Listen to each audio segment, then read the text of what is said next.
wa bihi nasta'in wa ala umuridun wa din wassalatu wassalamu ala asrafil anbiya'i wal mursalin sayyidina wa maulana Muhammad wa ala alihi wa sahbihi ajmain amma ba'd. Yang saya hormati di sini ada Ibu Siti Istiqomah ya, dan Ananda semua yang Ibu cintai. Kita jumpa lagi. Ibu agak terganggu setelah Ibu membaca postingan makalah kelompok 1 lalu kelompok 2 ya. Mungkin kelompok 1 bisa share screen-nya dari makalah. Biar Ibu kasih lihat, nanti setelah itu substansinya dibahas diskusi bersama Ibu Siti Istiqomah ya. Kelompok Maulida ya, kelompok 1, lalu nanti setelah itu Ibu kasih komentar juga yang untuk kelompok 2 ya. Bisa di-share screen-nya?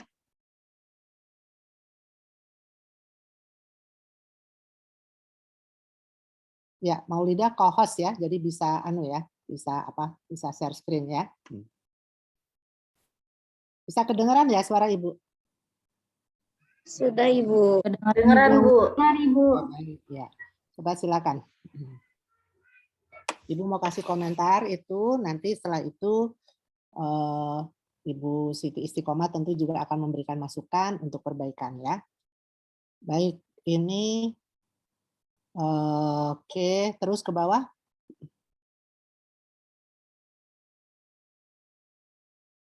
Ya, terus ke bawah. Nah, oke, sebentar dari kata pengantar.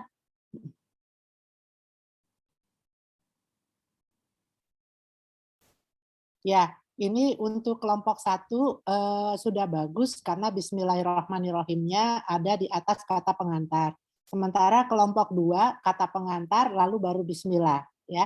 Ini soalnya rujukan dari ibunda kita almarhumah Ibu Rektor ya, Ibu Prof. Zaimah mintanya bismillahirrahmanirrahim di atas kata pengantar ya, supaya menjadi perhatian. Ini untuk kita sama-sama membiasakan diri ketika kita menulis skripsi ya. Di skripsi juga seperti itu ya. Lanjut ke bawah. Ya, terus. Nah, di sini ada latar belakang masalah ya. Lalu saudara terus ke bawah. Nah, di sini ada rumusan masalah. Kita perhatikan sama-sama ya. Jumlah rumusan masalah dari kelompok 1 ada 6. Oke? Ya. Ada 6 ya. Lalu lanjut di sini pengertian manajemen, sejarah, pentingnya ya dan sebagainya. Nah, kita lihat di sini. Ini saudara buat pengertian manajemen ya. Nah, di sini ada bahasa Inggrisnya. Ya, ini as getting atau manajemen is getting thing done ya. Coba nanti diperiksa lagi ya. Apa memang as getting thing done ya. Nah, kalau kita mengutip bahasa Inggris ya, maka tulisan hurufnya harus miring kalau kita mengutip bahasa asing ya. Ya kecuali bahasa Arab ya nggak bisa dimiringin ya, memang sudah aksaranya seperti itu ya. Tapi ini harus dalam bentuk huruf miring ya, bisa dipahami ya. Nah, di sini saudara mengutip menurut Apli. Nih ya, Apli ini lalu di bawah menurut Kas. Ya, ini juga bahasa Inggris. Lalu di bawah menurut Tracy. Lalu di bawah lagi yang D menurut siapa ini. Nah, coba ke bawah lagi. Nah, ini kita tidak tahu sumbernya apa. Ya, rujukannya dari siapa. Di sini ada Tracy, ada Kas, ada ini. Apakah ada di daftar pustaka? Ini nggak ada di daftar pustaka. Jadi bukunya siapa? Ya. Lalu administrasi, ini kata administrasi. Ini juga sumber kutipannya dari mana? Ini tidak ada. Ya, jadi ini juga Leonard D. White ini dikutip dari mana? Dari bukunya siapa? Lalu ini Simon mengatakan administrasi can be defined as the ini juga ya, ini ada salah ketik juga ya, A-nya double. Ya, ini juga mesti dalam bentuk huruf miring ya. Kalau ada bahasa Inggris kita bisa cek di grammatik ya, grammar ya di dalam Word itu ada ya. Lanjut lagi ke bawah. Nah, sama ya. Jadi di sini juga begitu. Nah, di sini ada footnote angka 2. Ya, footnote 2 coba kita lihat. Di bawah siapa itu yang 2? Footnote 2-nya. Fuad Arif Nur. Nah, apakah saudara meneliti mengutip itu semua ya dari eh, dari siapa? Dari jurnal ini. Lalu kalau jurnal ya, Jurnal Pendidikan Islam Anak Usia Dini volume 2 nomor 1 ini April ya. Lalu ini ISSN-nya. Harus kita masukkan halamannya juga, jangan lupa. Halaman berapa sampai halaman berapa ya, di dalam jurnal yang saudara kutip ini ya. Terus naik lagi ke atas, scroll lagi ke atas sebentar. Nah, setelah saudara mengutip ya ada footnote angka 2, di sini harus ditutup dengan satu kalimat. Apa kesimpulan saudara ya, ke atas lagi ya. Nah, jadi tadi dari misalnya manajemen tadi ya, coba naik lagi ke atas. Nah, ya, jadi ini dari ke atas lagi. Nah, yang tadi manajemen ya. Jadi manajemen di sini ya daya manusia dan sumber lain titik. Maka saudara menyimpulkan dari semua pendapat itu apa kesimpulan saudara, saudara anukan. Lalu administrasi juga gitu. Ini kan para ahli bilang begitu. Kesimpulan saudara apa? Dari kutipan-kutipan itu semua. Jadi saudara menyimpulkan apa? Bahwa sama-sama proses, bahwa sama-sama apa gitu ya. Itu disimpulkan dari beberapa pendapat itu ya. Kemudian baru kita bisa pindah ke subjudul lainnya ya. Oke, lihat lagi ke bawah. Ya, jadi kutipan sumber karena nanti kalau saudara mau ujian skripsi ada checking plagiarism. Jadi kalau kita nggak mulai dari sekarang, maka kita akan kesulitan nanti di ujung. Sudah kita biasakan diri kita seperti ini, ya. Nah, di sini saudara mengatakan selanjutnya nama percepatan undang-undang di mana Raudatul Atfal dicantumkan dengan jelas dan tegas dalam batang tubuh Undang-Undang nomor 20 nomor ini pasal 28. Nah, ini saudara kutip pasal 28 bunyinya apa? Kita bilang tegas, tapi kita nggak mengutipnya. Paham? Ya, jadi setiap pernyataan itu ada pertanggungjawabannya, gitu ya. Lalu terus ke bawah. Ya, ini tadi ya. Nah, lanjut lagi ke bawah. Nah, begitu juga ini footnote 3. Nah, ditutup dengan satu paragraf kalimat apa kesimpulan saudara dari itu. Ya. Lalu terus ke bawah lagi, ini pentingnya manajemen Raudatul Atfal katanya ya. Ya, terus. Nah, ini kan udah tahun 1995, ada yang 87. Ya, apakah kutipan-kutipan itu masih relevan dengan keadaan sekarang? Gitu ya. Nah, ini konsep juga terus ya, terus. Ini konsep manajemen yang huruf D sampai nah, ini saudara mengutipnya dari mana? Apakah saudara sendiri yang mendapatkan menyimpulkan atau apa pasti setelah membaca apa. Nah, ini juga yang bahasa Inggris planning, controlling, organizing juga harus huruf miring ya. Nah, ini kan udah bagus nih. Saudara tulis di sini 220 sampai 232. Ini kan berarti halaman ya. Nah, ya lanjut lagi ke bawah. Ini juga perhatikan ya yang lain. Jadi jangan mengulang kesalahan yang sama gitu ya. Terus terus terus lagi. Nah, ya ini semua kutipannya dari mana? Ya, sumber kutipannya ini yang enggak ada ya, yang ini Ibu permasalahkan. Nah, terus kemudian terus ya. Nah, setiap ini saudara harus setelah saudara buat ini selalu ada satu paragraf kalimat penutup kesimpulan dari apa yang saudara tulis di atas. Sehingga itu menjawab rumusan masalah saudara. Ya, terus ke bawah lagi. Nah, setelah pasal-pasal ini saudara kutip, apa kesimpulan saudara terhadap peraturan? Nah, ini langsung nggak ada kalimatnya. Apa nih penutup dari peraturan ini? Gitu ya. Apakah bahwa pendidikan anak usia dini diatur atau apa ya bahwa regulasi mendukung atau tidak mendukung atau apa ya itu saudara yang menyimpulkan dari apa yang saudara tulis. Nah, ini ruang lingkup lalu ke bawah. Nah, ini juga ya ini 5 aspek. Ini nomor 5 tentang standar PAUD. Nah, ya, di pasal berapa saudara mengutip itu? Ya, ini enggak ada juga. Nah, ini juga terus ke bawah ya, sumber kutipannya apa kalau memang peraturan-peraturan, terus ke bawah.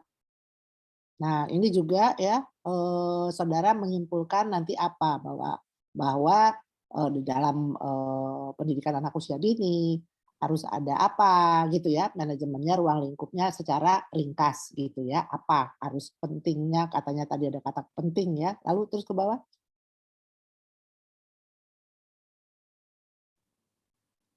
Nah, lalu penutup. Nah, setelah tabel nggak ada kalimat penutup paragraf. Sekarang kalau kesimpulan ini jangan pakai titik-titik begini, karena kita karya ilmiah, ya. Tulis A kecil kah? Ya kalau di sini sudah A besar atau angka 1. Nah, di sini pertanyaannya, nah ini juga saudara tulis bahasa Inggris, ya. Ini udah definisi. Kalau di dalam penutup kita sudah tidak lagi definisi menurut si A, menurut si B. Tapi sudah kita simpulkan itu di atas tadi, gitu loh, ya. Kita bisa bilang misalnya seperti parafrase dalam kurung Terry, Lianggi, siapa ya udah nggak satu-satu lagi, udah kita gabung semuanya, ada kesamaan, ada perbedaannya apa dari para sumber yang saudara kutip itu. Ya, jadi di sini kesimpulannya manajemen ini. Lalu ini masih masih definisi. Jadi kesimpulan kita tidak lagi mengutip definisi. Tetapi apa kesimpulan itu? Dari beberapa definisi itu kita menyimpulkan apa? Terus ke bawah. Nah, ya ini masih nih menurut si ini jadi kalau dalam kesimpulan udah nggak seperti itu. Nah, kalau kita hitung tadi ada berapa rumusan masalah saudara? Menjawab nggak rumusan masalah saudara tadi? Kalau ada 6 di sini ada apa? Ya. Nah, di sini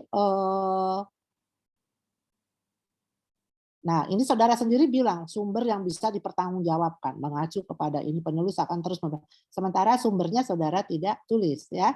Terus ke bawah lagi. Nah, ini daftar pustakanya tidak alfabet ya. Tidak alfabet. Ada apa? Ini kok nama judul buku dulu ini Rohmat. Di sini Nur Fuad. Nah, coba ya dilihat di buku pedoman penulisan skripsi ya, bagaimana menulis daftar pustaka ya. Nah, di sini Armiko kan harusnya di atas dia ya. Mafadal juga setelah A jadi B ya. Nah, ini kita nggak menggunakan titel ya, menggunakan nama. Jadi bukan DR-nya, namanya Mesiono, M-nya itu ya. Ini untuk untuk yang kelompok 1 ya. Ini koreksi Ibu ya supaya bisa diperbaiki. Nanti kalau substansinya nanti sama Ibu Istiqomah. Lalu yang kedua, kelompok 2 bisa segera ditampilkan. Bisa paham ya kelompok 1 apa yang Ibu sampaikan ya? Baik, Ibu. Ya, coba kelompok 2 diperlihatkan. Untuk PPT pada bagus ya, PowerPoint-nya penampilannya bagus ya. Oke. Coba lanjut kelompok 2.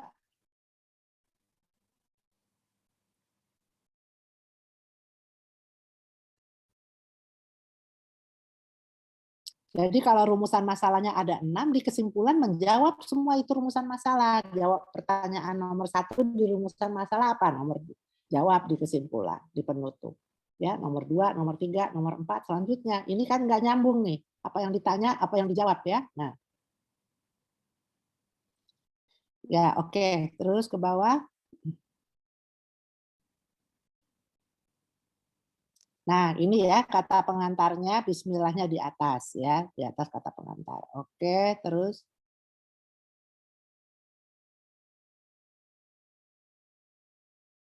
Nah, ini juga tidak ada sumber kutipan ya.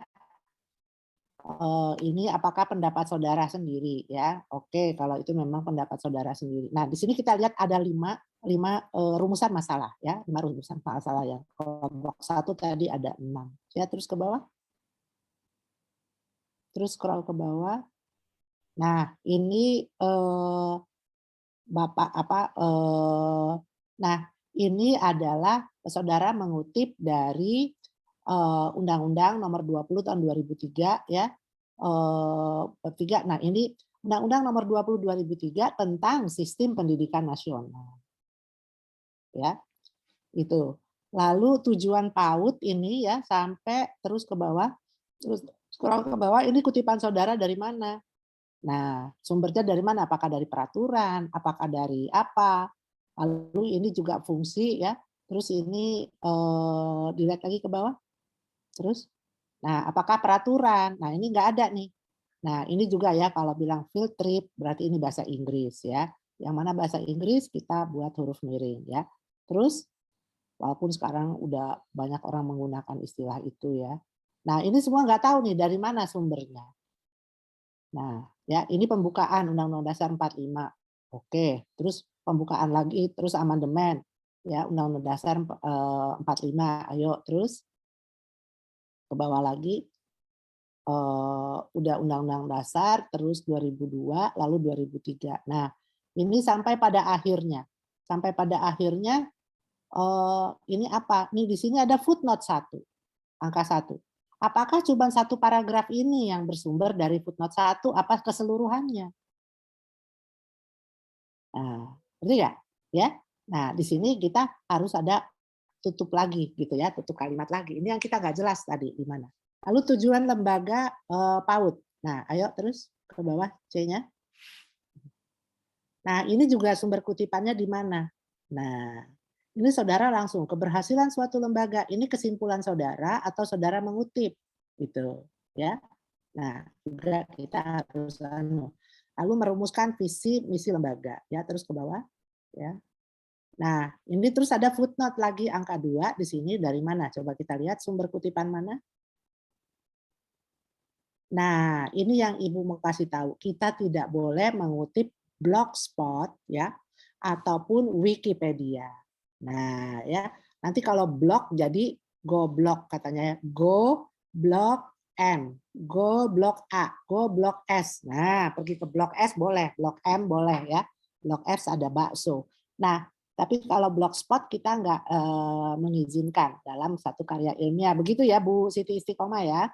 Wikipedia sama blog ya. Nah, seperti itu ya. Ini jadi saudara mengutipnya dari ini. Nah, ambillah dari mana gitu loh, dari literatur, tulisan, dari jurnal ataupun dari buku ya atau ada panduan dari apa? Kemendikbud atau dari Kemenak ya. Terus ke bawah lagi.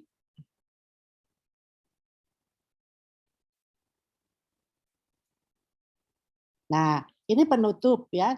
Nah, jadi penutup kesimpulan coba 1, 2. Ini kira-kira menjawab nggak rumusan masalah? 1, 2, 3, 4. Padahal tadi ada 5. Ini jawabannya sama nggak dengan pertanyaan rumusan masalah? Nah, ya ini coba diperbaiki ya. Dan kita sudah menjawab secara ini ya. Langsung ke bawah. Harus sesuai dengan pertanyaan rumusan masalah. Ya, ini nah ini daftar pustaka ya. Nah, nanti dilihat kalau menulis Departemen Pendidikan Nasional ya. Itu apa namanya bagaimana cara menulis untuk peraturan ya, peraturan menteri, peraturan di sini biasanya Kementerian Pendidikan ya. Dan undang-undang juga biasanya Indonesia, undang-undang. Dilihat lagi buku pedoman penulisan skripsi ya. Nanti Ibu cari ya, ada pedoman penulisan makalah ya. Pernah hadir nggak waktu Pak Azizan menyampaikan? Pernah ikut? Belum pernah, Ibu. Hah? Kan pernah kan di apa Fakultas Tarbiyah rajin sekali membuat acara. Ya, iya kan di situ ada Pak Azizan, ada materinya kan? Ya jangan materinya diambil tetapi tidak dibaca dan tidak diikuti. Ya, saya rasa demikian ya. Komentar ya, silakan lanjut dengan Ibu Siti Istiqomah ya. Demikian ya Bu Siti Istiqomah ya. Silakan untuk apa substansinya dan arahan selanjutnya ya. Untuk itu ya dari sisi Ibu menyampaikan alhamdulillahirabbil alamin. Ibu izin ya keluar duluan ya. Assalamualaikum warahmatullahi wabarakatuh. Waalaikumsalam warahmatullahi wabarakatuh. Terima kasih Ibu. Terima kasih banyak Ibu. Terima kasih banyak Ibu. Ya, baik. Assalamualaikum warahmatullahi wabarakatuh. Waalaikumsalam warahmatullahi wabarakatuh, Ibu. Ya, apa kabar semuanya? Sehat ya? Alhamdulillah, Ibu. Alhamdulillah, Ibu. Ya, tadi sudah diberikan apa masukan-masukan dari ya. Seperti yang saya katakan ya kemarin harus merujuk pada penulisan skripsi ya. Kalau nanti bisa dicari penulisan makalah, boleh itu dibuat referensi untuk penulis makalah yang baik dan benar ya. Nanti silakan direvisi ya untuk makalah hari ini ya. Dan untuk selanjutnya mungkin yang dikasih komentar Bu Emma tadi bisa untuk dibuat perbaikan-perbaikan ya. Jadi makalah selanjutnya harus lebih baik lagi. Baik, silakan untuk memulai presentasi hari ini. Singkat saja ya presentasinya. Semoga nanti diskusinya berjalan dengan lancar. Amin. Amin. Izin share screen, Ibu.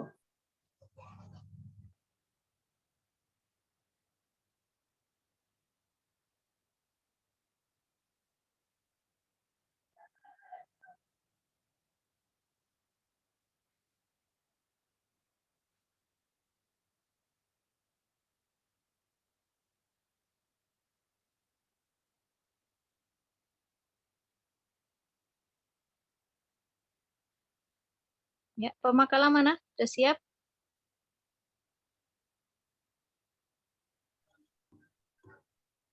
Baik, silakan.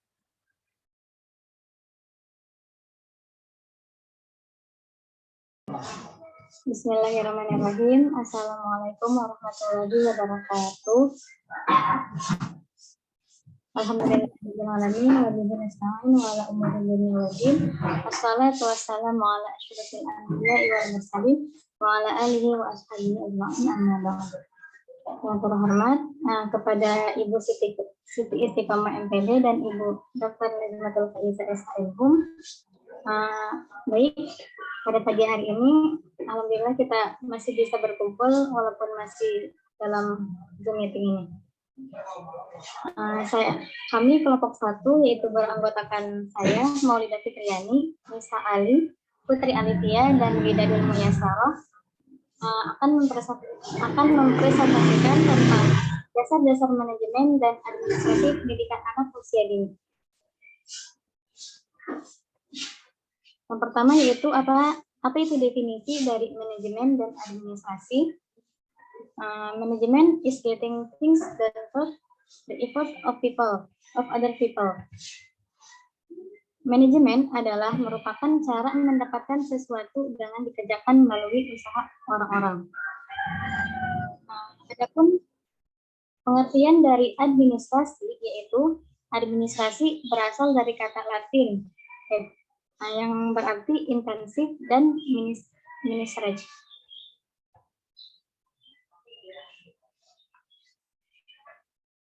Melayani, membantu, memenuhi. Kata ed mempunyai arti yang sama dengan kata to dalam bahasa Inggris yang berarti ke atau kepada. Dan ministre sama dengan to have atau to conduct yang berarti melayani, membantu, atau mengarahkan. Dalam bahasa Inggris, to administer berarti pula mengatur, memelihara, to look after, dan mengarahkan. Jadi, kata administrasi dapat diartikan sebagai suatu kegiatan atau usaha untuk membantu, melayani, mengarahkan, atau mengatur semua kegiatan di dalam mencapai suatu tujuan. Adapun pendapat menurut para ahli tentang administrasi, menurut Leonard D. White, merumuskan sebagai administration is a process common to all groups, effort public or private, civil or military, large scale or small scale. Administrasi adalah suatu proses yang biasanya terdapat pada semua usaha kelompok, baik usaha pemerintah ataupun swasta, sipil atau militer, baik secara besar-besaran ataupun kecil-kecilan. Bagaimana sih sejarah Raudatul Athfal?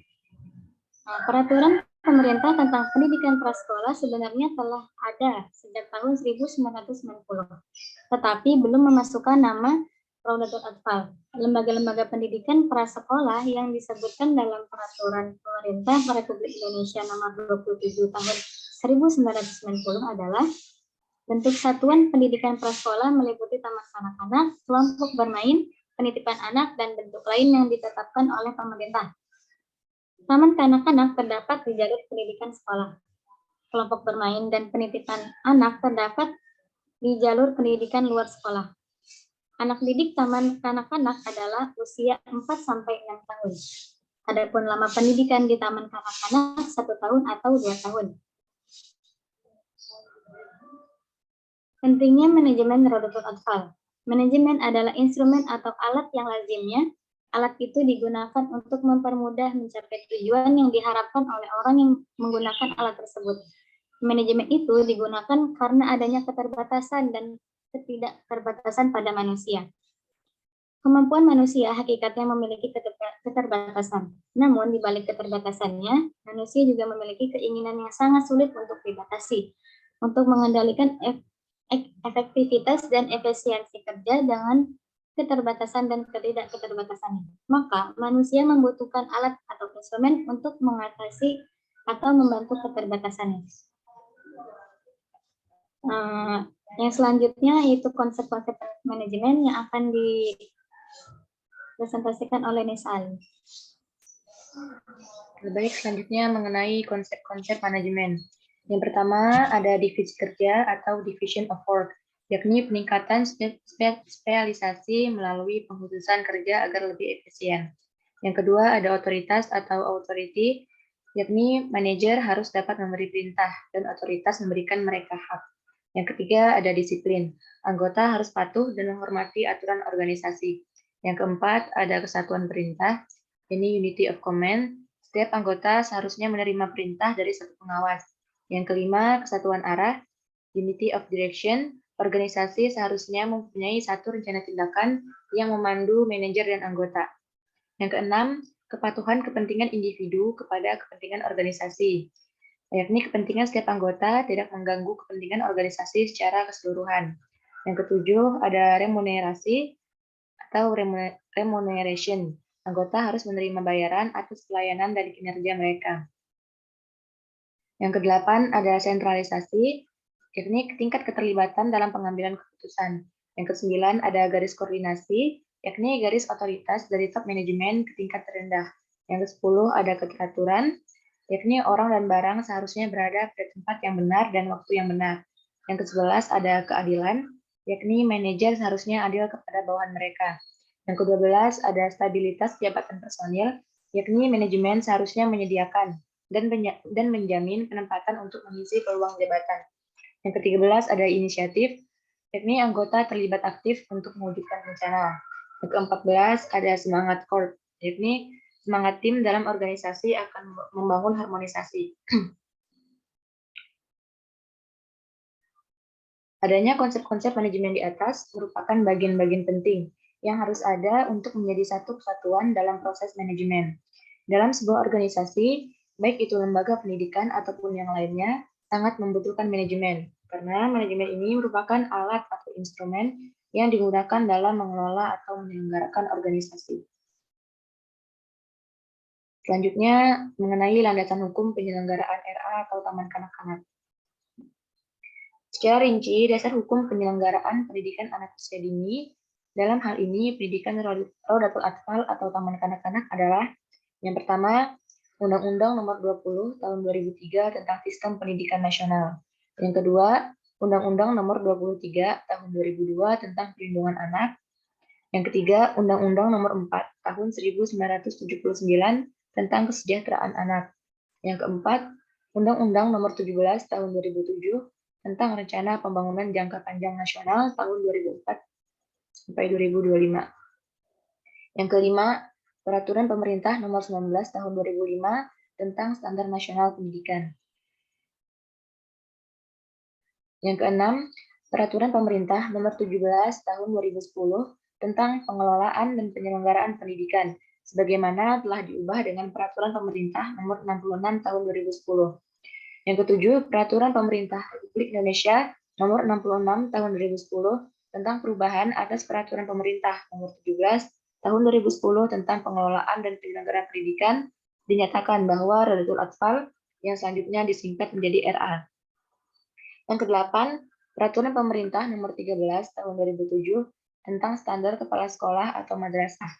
Yang kesembilan, Peraturan Presiden Nomor 24 Tahun 2010 tentang kedudukan, tugas, dan fungsi Kementerian Negara serta susunan organisasi tugas, dan fungsi Eselon 1 Kementerian Negara, sebagaimana telah diubah dengan Peraturan Presiden Nomor 67 Tahun 2010.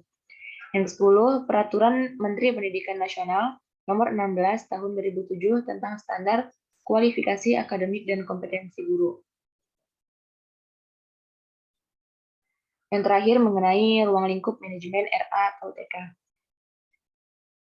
Ruang lingkup manajemen Raudatul Atfal atau RA atau juga Taman Kanak-kanak adalah melakukan analisis terhadap manajemen RA yang meliputi yang pertama manajemen kurikulum serta pembelajaran, yang kedua manajemen ketenagaan, yang ketiga manajemen kesiswaan, yang keempat ada manajemen sarana dan prasarana, yang kelima manajemen keuangan, yang keenam manajemen layanan khusus, dan yang terakhir manajemen hubungan masyarakat. Baik, sekian presentasi dari kelompok 1 mengenai dasar-dasar manajemen dan administrasi pendidikan anak usia dini. Selanjutnya, materi selanjutnya yang itu tujuan PAUD, fungsi PAUD, komitmen dan kebijakan PAUD di Indonesia, visi, misi, dan tujuan lembaga PAUD akan dijelaskan oleh rekan saya, yakni Putri Alivia. Kepadanya saya persilahkan.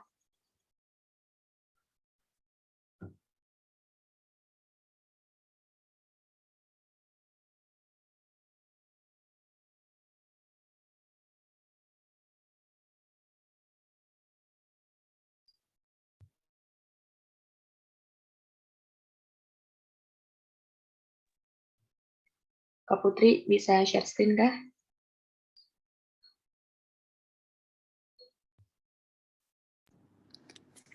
Baik, terima kasih kepada Saudari Nisa Ali. Yang terhormat, dosen pengampu mata kuliah Administrasi dan Manajemen Pendidikan Anak Usia Dini, Ibu Dr. Najmatul Faizah, SHM Hum, beserta Ibu Siti Istiqomah, MPD, dan juga teman-teman sekalian yang sangat kami sayangi. Lanjut pada makalah kali ini, yaitu dengan judul Tujuan PAUD, Fungsi PAUD, Komitmen, dan Kebijakan PAUD di Indonesia, serta visi, misi, dan tujuan lembaga pendidikan anak usia dini. Yang pertama ada tujuan PAUD. Tujuan PAUD yang ingin dicapai adalah untuk mengembangkan pengetahuan dan pemahaman orang tua dan guru serta pihak-pihak yang terkait dengan pendidikan dan perkembangan anak usia dini. Adapun tujuan pendidikan anak usia dini diantaranya yang pertama membentuk anak Indonesia yang berkualitas, yang kedua membantu menyiapkan anak mencapai kesiapan belajar akademik di sekolah, yang ketiga intervensi dini dengan memberikan rangsangan sehingga dapat menumbuhkan potensi-potensi yang tersembunyi, yaitu dimensi perkembangan anak. Yang keempat, melakukan deteksi diri. B. Fungsi pendidikan anak usia dini, komitmen, dan kebijakan pendidikan anak usia dini di Indonesia. Pendidikan nasional berfungsi mengembangkan kemampuan dan membentuk watak serta peradaban bangsa yang bermartabat dalam rangka mencerdaskan kehidupan bangsa. Beberapa fungsi pendidikan anak usia dini yang harus diperhatikan yaitu yang pertama, sebagai upaya pemberian stimulus, pengembangan potensi fisik, jasmani, dan inderawi melalui metode yang dapat memberikan dorongan perkembangan fisik atau motorik dan fungsi inderawi anak. Yang kedua, memberikan stimulus pengembangan motivasi, hasrat, dorongan, dan emosi ke arah yang benar dan sejalan dengan tuntutan agama. Yang ketiga, stimulus pengembangan fungsi akal dengan mengoptimalkan daya kognisi dan kapasitas mental anak melalui metode yang dapat mengintegrasikan pembelajaran agama dengan upaya mendorong kemampuan kognitif anak.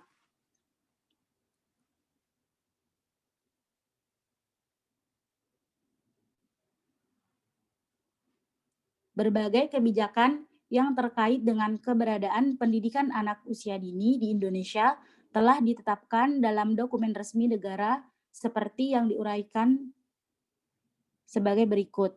Yang pertama ada pembukaan Undang-Undang Dasar Republik Indonesia tahun 1945, yaitu pendidikan anak usia dini memiliki pandangan bahwa sesungguhnya dengan mencerdaskan anak secara tidak langsung akan membantu meningkatkan kualitas SDM negara yang pada akhirnya akan menyebabkan negara untuk lebih maju.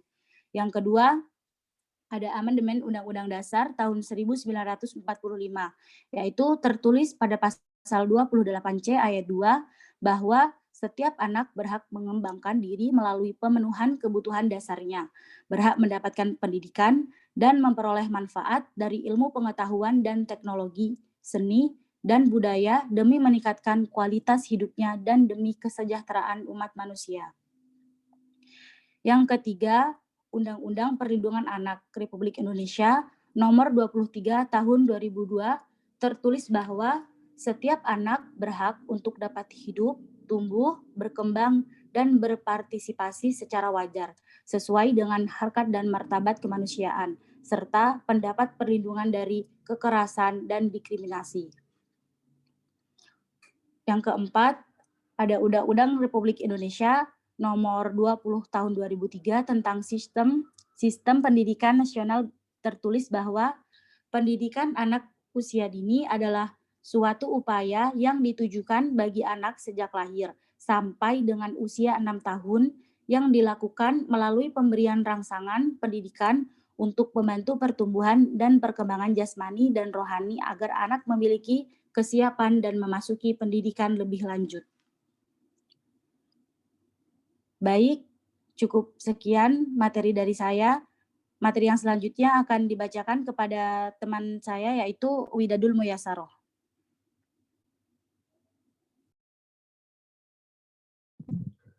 Baik, tujuan lembaga PAUD. Tujuan suatu lembaga pendidikan adalah mewujudkan sistem pendidikan sebagai pranata sosial yang kuat dan berwibawa untuk memperdayakan semua warga negara Indonesia berkembang menjadi manusia yang berkualitas sehingga mampu dan proaktif menjawab tantangan zaman yang selalu berubah. Ada 4 hal yang penting tentang efektivitas kepemimpinan dan kompetensi kepala sekolah. Yang pertama, produktivitas. Yang kedua, efektivitas, efisien, dan yang terakhir akuntabilitas. Yang D, merumuskan visi misi lembaga. Visi lembaga yang pertama, berorientasi ke depan. Yang kedua, tidak dibentuk berdasarkan kondisi saat ini. Yang ketiga, mengekspresikan kreativitas. Yang keempat, berdasarkan pada prinsip nilai yang mengandung penghargaan bagi masyarakat. Yang kelima, membangun khususnya dalam bidang pendidikan.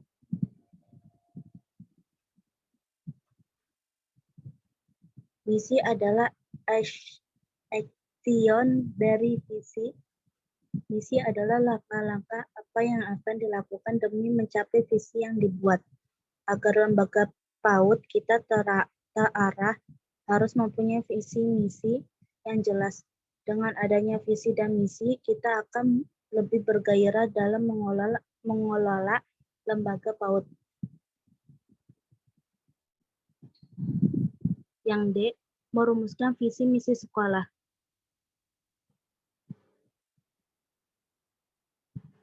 Merumuskan visi misi menurut Brisson. Yang pertama, visi harus dapat memberikan panduan atau arahan motivasi. Yang kedua, visi harus disebarkan di kalangan anggota organisasi atau stakeholder. Yang ketiga, visi harus digunakan untuk menyebarluaskan keputusan dan tindakan organisasi yang penting. Merumuskan visi sekolah menurut Abdon. Yang pertama, visi bukan fakta, tetapi gambaran, pandangan ideal masa depan yang ingin diwujudkan. Yang kedua, visi dapat memberikan arahan, mendorong anggota organisasi untuk mewujudkan kinerja yang baik. Yang ketiga, dapat menimbulkan inspirasi dan siap menghadapi tantangan. Yang keempat, menjembatani masa kini dan masa yang akan datang. Yang kelima, gambar yang realistis dan terkredil dengan masa depan yang menarik. Yang keenam, sifatnya tidak statis dan tidak untuk selamanya.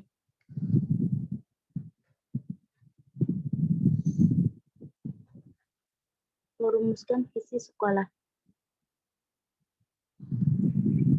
Penjelasan tentang produk atau pelayanan yang ditawarkan yang sangat diperlukan oleh masyarakat.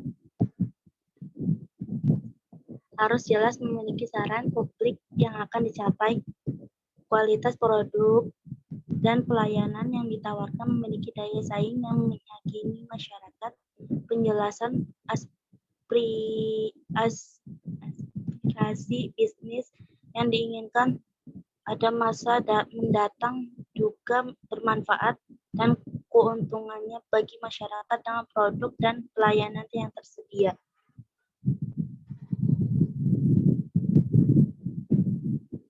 Baik, sekian. Terima kasih. Saya kembalikan kepada moderator.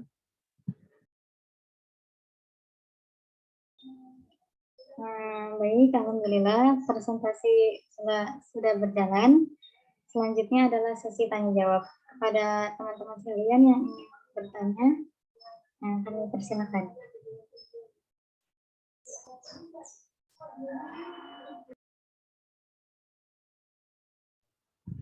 Pertanyaan bisa langsung atau ditulis di grup chat atau di kolom chat Zoom. Ya. Baik, terima kasih Pak Makala sudah mempresentasikan makalahnya. Ya. Ayo teman-teman semuanya, silakan ditanya, silakan didiskusikan apa yang sudah dipresentasikan hari ini. Ya, boleh memberikan pendapat, boleh memberikan saran, ataupun masukan, dan juga boleh pertanyaan apabila ada yang belum dipahami dari makalah yang sudah disampaikan. Ayo, silakan.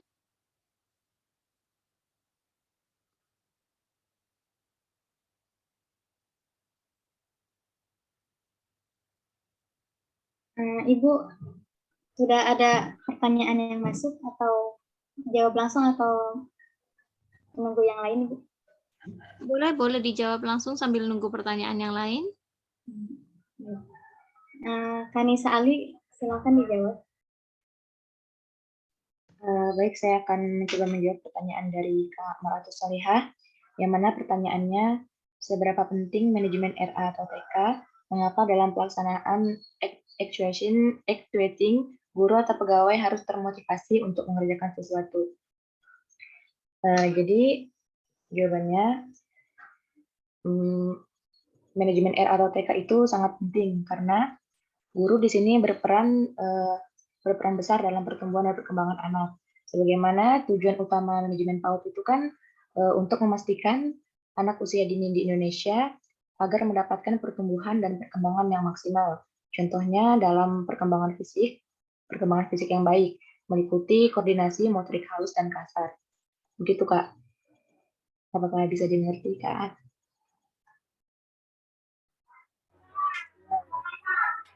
Ya, mohon maaf, di sini berisik, tapi kedengaran kok insya Allah. Untuk yang pertanyaan yang kedua gimana? Boleh dijawab sama yang lain, Kak? Atau kamu Lida mau nambahin?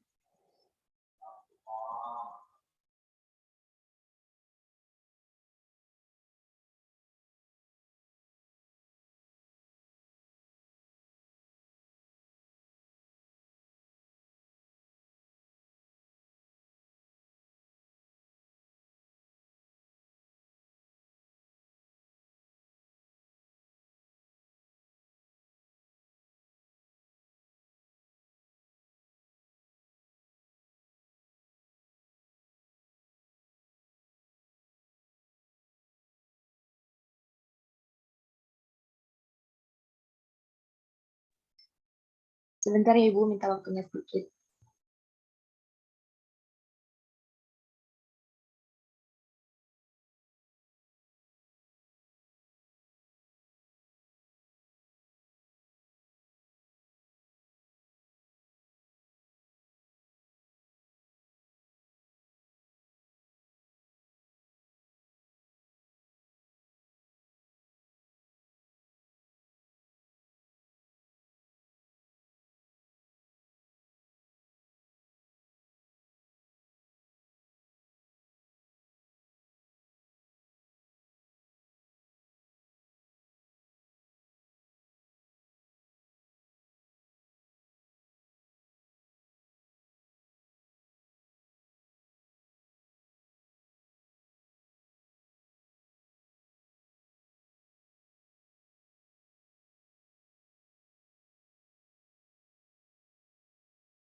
Baik, saya akan menjawab pertanyaan selanjutnya, yaitu masih dari Kamar atau Solihah, yaitu tentang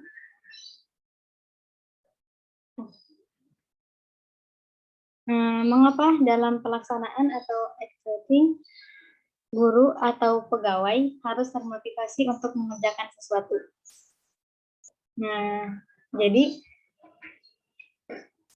proses pembelajaran akan berhasil manakala siswa mempunyai motivasi dalam belajar. Oleh sebab itu, guru perlu menumbuhkan motivasi belajar siswa untuk memperoleh hasil belajar yang optimal. Guru dituntut kreatif membangkitkan motivasi belajar siswa, sehingga terbentuk perilaku belajar siswa yang efektif. Nah, motivasi memiliki kedudukan yang penting dalam mencapai tujuan pembelajaran yang telah ditetapkan.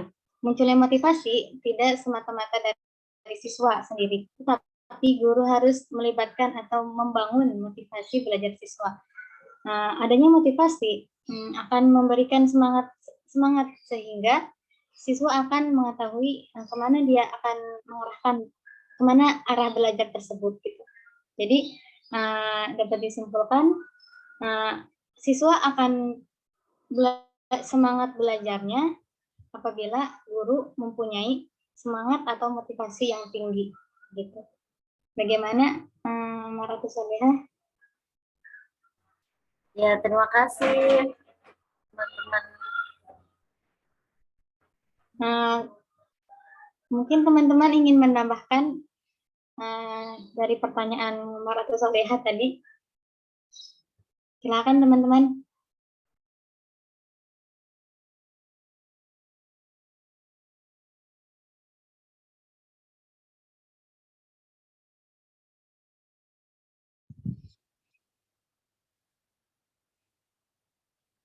Baik, sambil menunggu pertanyaan yang lain, saya mau menambahkan sedikit ya dari pembahasan makalah hari ini.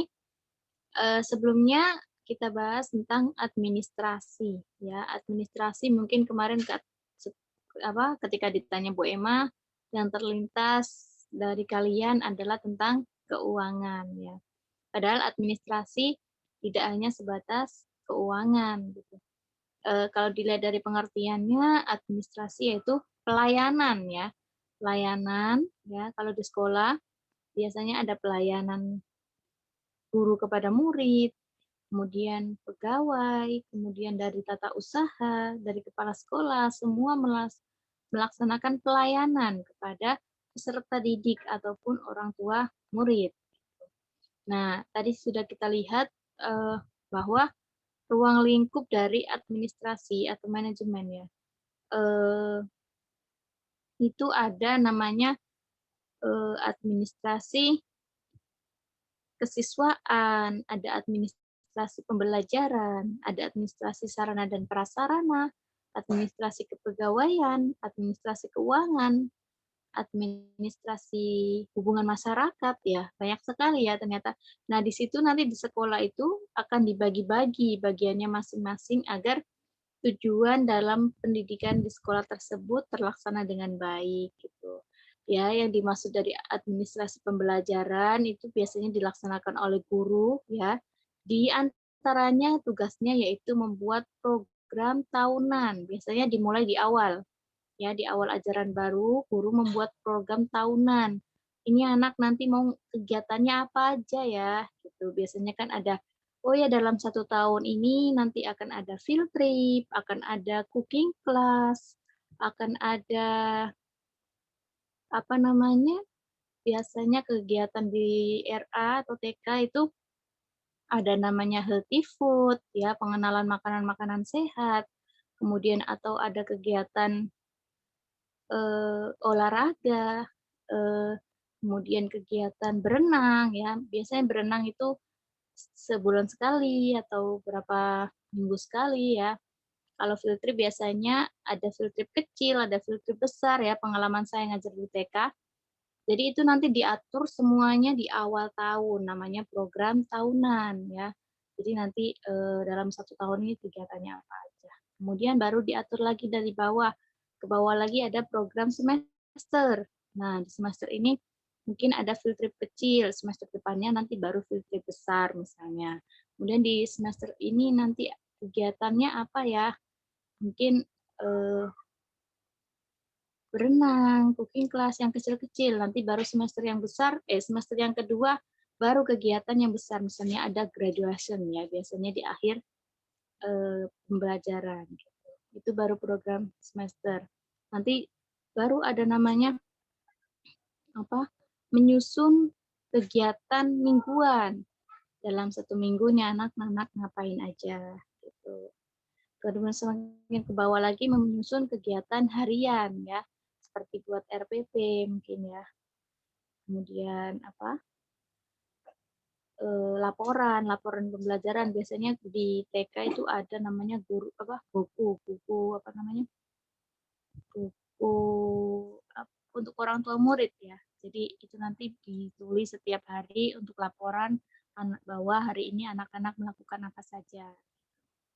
Ya, itu namanya administrasi pembelajaran. Jadi apa saja yang perlu dipersiapkan sebelum memulai pembelajaran. Ya. Kemudian ada administrasi kesiswaan. Nah, di sini bagiannya apa? Bagiannya adalah menerima siswa baru, membagi pembagian kelas, kemudian apa namanya?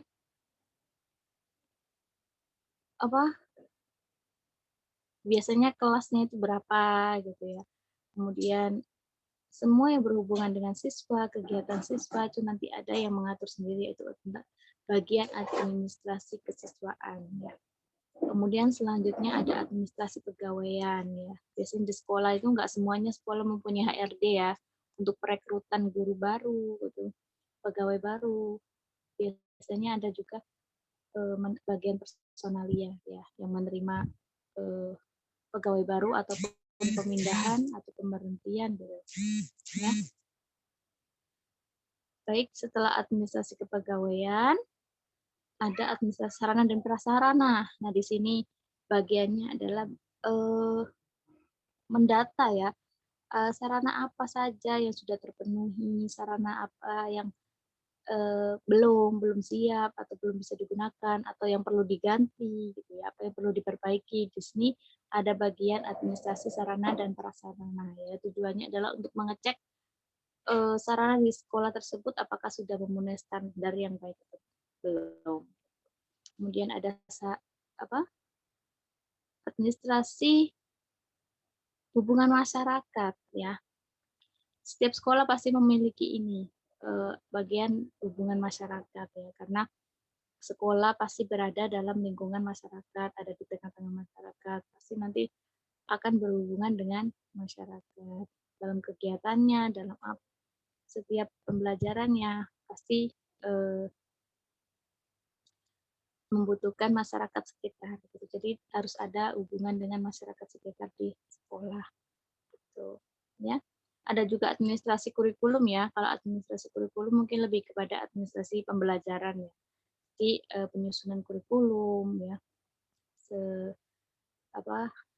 Nanti seperti apa gitu. Maunya yang diunggulkan dari sekolah tersebut seperti apa gitu. Karena TK kan bermacam-macam ya. Sekarang ya ada yang TK tahfiz gitu ya.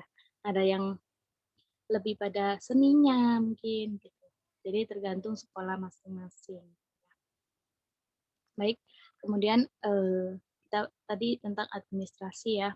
Kalau tentang manajemen ya, manajemen itu pasti tidak lepas dari yang namanya POWACH kalau disingkat ya, planning, organizing, actuating, dan controlling ya. Dalam manajemen pasti kalau mau berjalan dengan bagus manajemen sekolahnya, tadi harus ada planningnya, ada perencanaan ya. Setiap apapun pasti harus ada direncanakan dulu. Kemudian setelah direncanakan, diorganisasi, ya diorganisasikan ini tugasnya siapa, ini tugasnya siapa. Ya, setelah diorganisasi baru actuating tadi ya, pelaksanaan gitu. Kenapa guru harus melaksanakan? Ya emang harus dilaksanakan ya, seorang guru harus bergerak, harus melakukan sesuatu yang baru atau melakukan perbuatan-perbuatan yang itu nanti akan mempermudah pembelajaran gitu ya, mempermudah anak didik itu untuk melaksanakan pembelajaran di sekolah. Kemudian yang terakhir setelah dilaksanakan baru ada controlling ya, pengawasan ya. Pengawasan juga bisa dilaksanakan dengan evaluasi bagaimana selama ini pelaksanaan pembelajaran di sekolah seperti apa gitu ya. Jadi itu fungsinya manajemen ya. Jadi semuanya harus direncanakan dengan baik. Gitu. Ya. Kemudian kita langsung pada tentang PAUD ya. PAUD mungkin dulu belum PAUD itu dulu mungkin nggak itu sekarang ya. Sekarang banyak banget PAUD ya.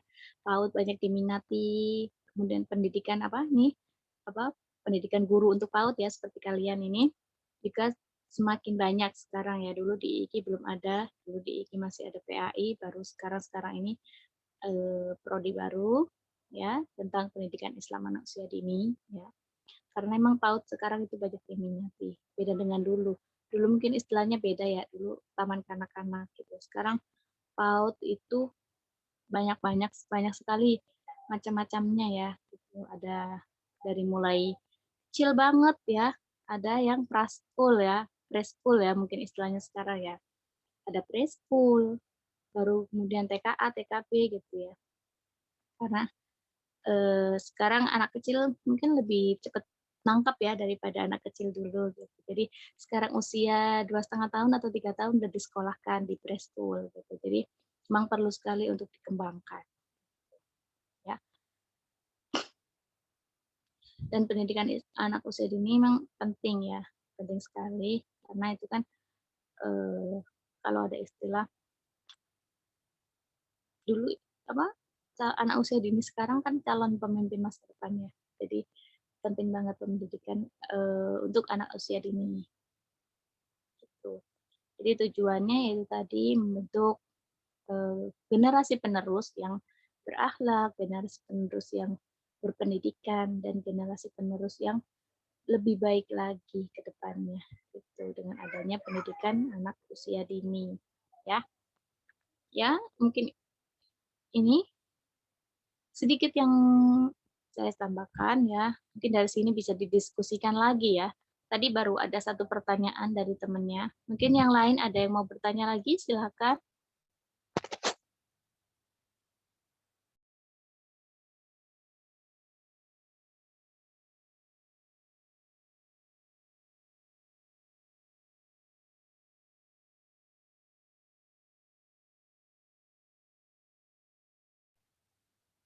Ayo, belum ada pertanyaan lagi di grup? Ada di chat? Belum ada, Bu. Diskusi. Ya.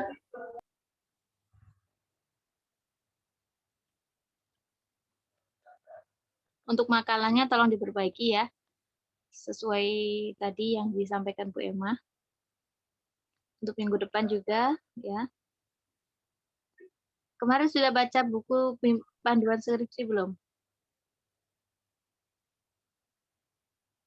Belum, Bu. Nah, kan? Kami belum belum ada bukunya gitu, Bu. Belum ada ya. Coba nanti saya cari, saya share di grup ya. Bisa Bu. didengar. Kemarin tuh tanya-tanya sebenarnya kan dia itu karena ada revisian barunya gitu, Bu. Oh gitu, menunggu yang terbaru ya. Iya, Bu. Iya, jadi memang harus dibiasakan mumpung masih semester 4 ya. Semester 4 ya kalian ya. Jadi nanti ketika skripsi sudah terbiasa menulis dengan baik dan benar gitu. Tujuannya itu sih ya. Kenapa Bu Emma detail banget mengoreksi makalah kalian ya. Tujuannya adalah itu. Gitu. Dan memang kesimpulan ya, biasanya kebanyakan makalah itu kesimpulan itu kayak bikin rangkuman aja gitu, di copy-copy dari dari pengertian-pengertian yang ada di makalah gitu. Boleh sih mungkin ngopinya dari yang tadi kata Bu Emma kan setelah teori ya, mungkin menurut siapa gitu, baru kalian simpulkan di paragraf paling bawah Jadi misalnya administrasi menurut saya adalah ini. Nah itu nanti yang dimasukkan kesimpulan untuk menjawab rumusan masalah ya. Di rumusan masalah kan mungkin pertanyaannya apa itu administrasi gitu. Jadi nanti jawabannya di kesimpulan administrasi adalah itu yang menurut kalian tapi bukan yang dari menurut para ahli itu tadi. Jadi yang sudah kalian simpulkan gitu ya.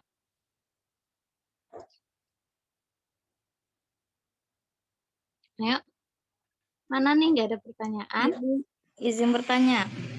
Silakan. Siapa ini yang bertanya nih? Mia, Bu. Ya, silakan. Mia kurang memahami yang poin akuntabilitas, Ibu. Yang dimaksud akuntabilitas. Di mana ya? Makalah coba. Di makalah. Iya. Saya nggak bisa buka makalah karena di HP. Coba pemakalah. Dibuka lagi makalahnya tentang akuntabilitas.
Baik, kepada Putri Alicia dijawab untuk pertanyaan Istiqomah. Baik, saya izin menjawab pertanyaan dari saudari Kak Mia Istiqomah. Akuntabilitas di sini yaitu merupakan syarat dasar untuk mencegah penyalahgunaan kekuasaan dan untuk memastikan bahwa kekuasaan diarahkan untuk mencapai tujuan nasional yang lebih luas dengan tingkatan efisien, efektivitas, kejujuran, dan kebijaksanaan tertinggi.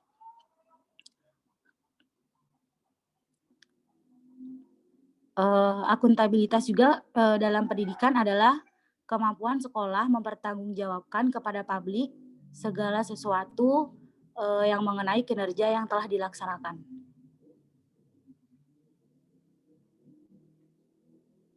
Begitu kami ya, kurang lebihnya. Iya. Berarti sama aja kayak laporan pertanggungjawaban kali ya. Cuman beda bahasa. Apa beda?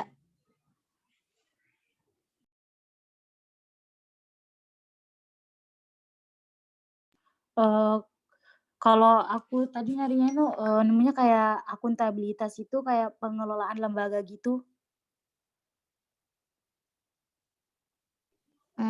Ya, baik. Terima kasih, Putri. Sama-sama.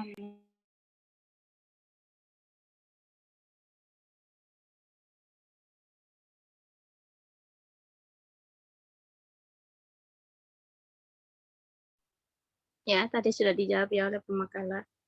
Ya memang akuntabilitas itu adalah pertanggungjawaban ya. Kalau kita bicara tentang akuntabilitas dari PAUD ya, berarti kita apa namanya tentang bagaimana pelaksanaan PAUD itu sendiri gitu, bagaimana evaluasinya gitu, pertanggungjawabannya seperti apa gitu ya. Jadi apakah sudah dilaksanakan gitu semuanya yang berhubungan tentang PAUD itu apakah sudah terlaksana dengan baik gitu ya.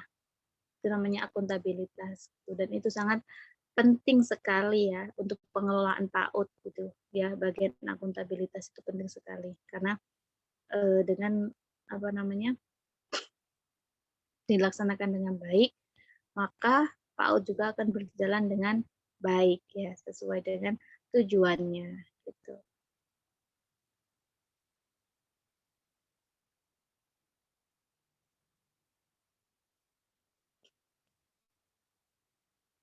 Ya. Bagaimana Mia? Iya, Ibu. Alhamdulillah. Insya Allah bisa dipahami, Ibu. Ya, tadi kan tujuan itu tadi kan bagian dari tujuan PAUD ya. Tujuan PAUD itu harus ada produktivitas ya, berarti harus menghasilkan produk gitu, menghasilkan sesuatu gitu. Jadi anak itu nanti ketika masuk PAUD itu dia bisa menguasai sesuatu gitu ya. Misalnya dia bisa mengasah kemampuan motoriknya, dia bisa mengasah kemampuan apa namanya? Kognitifnya, afektifnya, bagaimana dia berhubungan dengan temannya, gitu ya, bagaimana sosialisasinya. Nah, itu tujuan dari PAUD ya tentang produktivitas. Kemudian ada juga efisien ya. Efisien itu maksudnya bisa terlaksana dengan baik sesuai dengan apa waktu yang ditentukan. Gitu. Baru tadi akuntabilitas ya, pertanggungjawaban dari pelaksanaan tersebut gitu apakah sudah berjalan dengan baik atau belum gitu. Ya. Baik, Ibu. Terima kasih banyak. Kalau PAUD ya manajemen PAUD ya tidak lepas dari apa namanya hubungan dengan orang tua murid ya karena PAUD kan kita nggak bisa langsung kepada murid ya kita pertanggungjawaban kita adalah kepada orang tua murid gitu karena anak usia dini kan belum mengerti ya. Kalau kita sampaikan sesuatu, maksudnya dalam hal pertanggungjawaban, ya pasti kita laporannya adalah kepada orang tua murid bagaimana perkembangan anaknya gitu di sekolah seperti apa gitu anak-anak itu di sekolah hanya belajar bermain ya lebih banyak bermainnya ya mungkin kalau anak usia dini pembelajarannya pun mungkin dilaksanakan dengan permainan-permainan gitu. Misalnya untuk mengasah motorik kasar berarti dengan olahraga gitu, dengan lompat atau dengan menari gitu ya. Kalau untuk mengasah kemampuan motorik halus ya biasanya dengan meremas atau mewarnai atau menulis, banyak kegiatan-kegiatan gitu di PAUD ya. Di sini sudah ada yang mengajar PAUD? Ada yang sudah pernah mengajar PAUD mungkin sebelumnya? Pernah Ibu. Tinggi TPQ.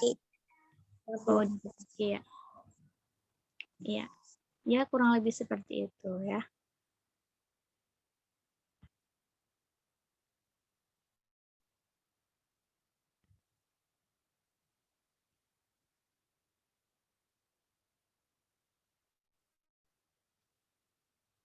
Tadi pertanyaannya apa tadi? Urgensi apa tadi? Pentingnya apa? Yang pertanyaan di grup tadi. Gimana ada satu pertanyaan ya? Yang lain mana ya? Yang lain ada suaranya nih. Pertanyaan kedua Nur atau Solihin.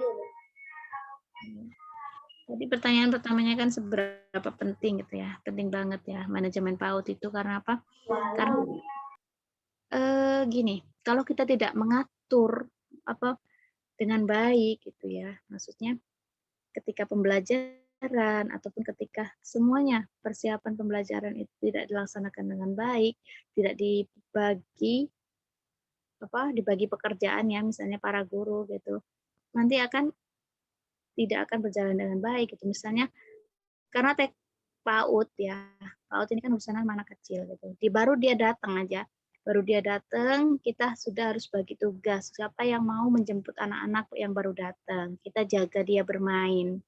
Kemudian baru masuk kelas. Nanti ketika pulang, siapa yang bagian menyerahkan anak-anak lagi ini kepada orang tuanya. Karena kita harus serah terima ya, maksudnya kita terima anaknya masuk sekolah, nanti ketika pulang kita kita serahkan lagi kepada orang tuanya, dan itu harus berjalan dengan baik gitu, di manage gitu waktunya, siapa yang jaga, siapa yang bagian ini menerima anak, sebagai bagian nanti menyerahkan anak kepada orang tuanya lagi ketika pulang sekolah gitu. Nanti ketika pembelajaran juga seperti itu, siapa yang ketika anak bermain, istirahat, siapa yang jaga mereka bermain, karena ini sudah menjadi tanggung jawab seorang guru kepada orang tua muridnya gitu. Karena orang tua murid sudah menitipkan anaknya kepada sekolah ya, di jam sekolah tadi itu. Jadi mungkin kalau beda dengan sekolah SD atau sekolah menengah ke atas gitu ya, beda karena mereka datang udah main sendiri, gurunya di kantor mungkin ya, nanti masuk baru kelas, nanti gurunya keluar lagi, anaknya istirahat main di luar gitu.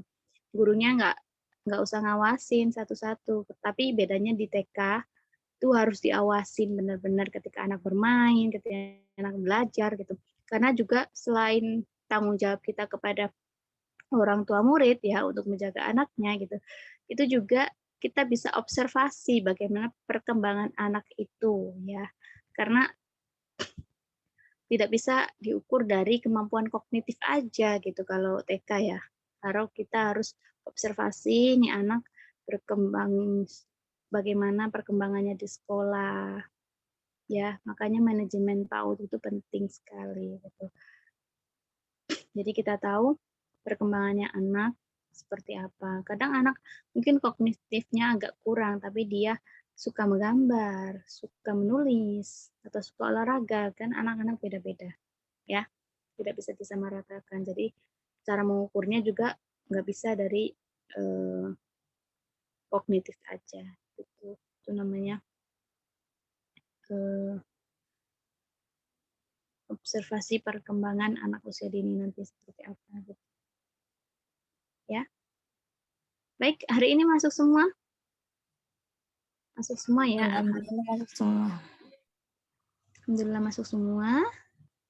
Ya. Tinggal 10 menit lagi, masih hari ini.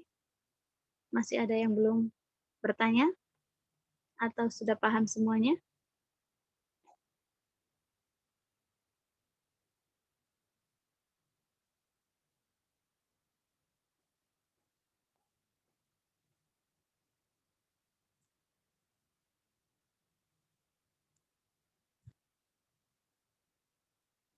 Gimana? Yang lain? Sudah paham? Mungkin dari yang saya sampaikan, mungkin ada yang mau ditanyakan?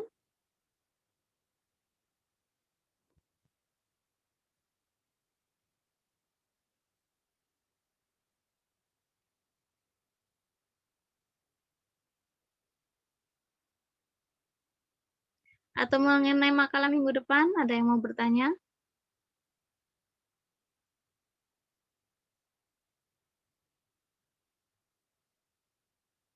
Nggak ada ya? Udah paham semua ya? Insyaallah, Bu. Ya, baik. Oke. Saya Bu, rasa cukup. mau nanya yang lain boleh? Boleh nanya apa? Pemerintah kan sekarang ini Bu, apa namanya, mengajukan kayak dia tuh pembelajaran ada namanya PAUD holistik integratif. Nah, itu tuh maksudnya kayak gimana sih, Bu? ini. PAUD holistik ya. Kalau kita lihat dari bahasa holistik itu, bahasa yang artinya menyeluruh ya, keseluruhan. Jadi memang kita harus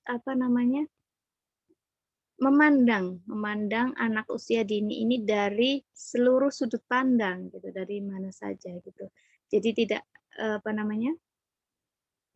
tidak hanya tadi seperti yang saya jelaskan, tidak hanya berpacu pada kemampuan kognitif, tapi semuanya dilihat perkembangannya anak itu apa gitu. Karena holistik itu artinya adalah menyeluruh. Jadi keseluruhan dari siswa ini nanti seperti apa, dikembangkan semuanya gitu. Apa yang dimiliki anak itu, kemampuan apa gitu ya. Mereka menyukai apa, itu nanti yang akan dikembangkan gitu ya. Tadi apa istilahnya? Holistik integratif ya. Saya belum mengikuti beritanya, tapi saya rasa kurang lebih seperti itu kalau dilihat dari kata-kata holistik ya. Holistik integratif itu berarti menyeluruh gitu.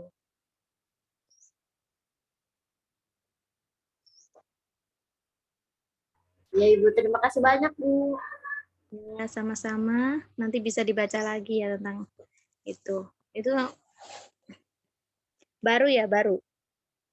Kebijakan baru. Iya Bu, kebijakan baru. Tapi ya juga belum paham banget gitu. Maksudnya itu cuman hanya sekilas baca gitu, sekelebetan lewat. Gitu Ya. Bu. Iya, jadi memang kalau kata-kata holistik itu ya itu tadi menyeluruh. Jadi memang seluruh aspek harus dinilai ya. Jadi kita tidak bisa memandang bahwa nih anak kalau diajarin baca susah nih gitu. Tapi dia mungkin mempunyai kelebihan lain gitu. Jadi itu yang kita kembangkan mungkin di bagian seni tari atau di bagian seni menyanyi atau yang lain gitu ya. Karena anak usia dini memiliki kemampuan yang berbeda-beda. Seperti itu. Ya. Saya rasa cukup ya untuk perkuliahan pagi hari ini. Terima kasih untuk pemakalah ya hari ini. Tolong direvisi ya, nanti bisa untuk menilai. Ya. Cukup, saya akhiri. Kurang lebihnya mohon maaf. Wassalamualaikum warahmatullahi wabarakatuh.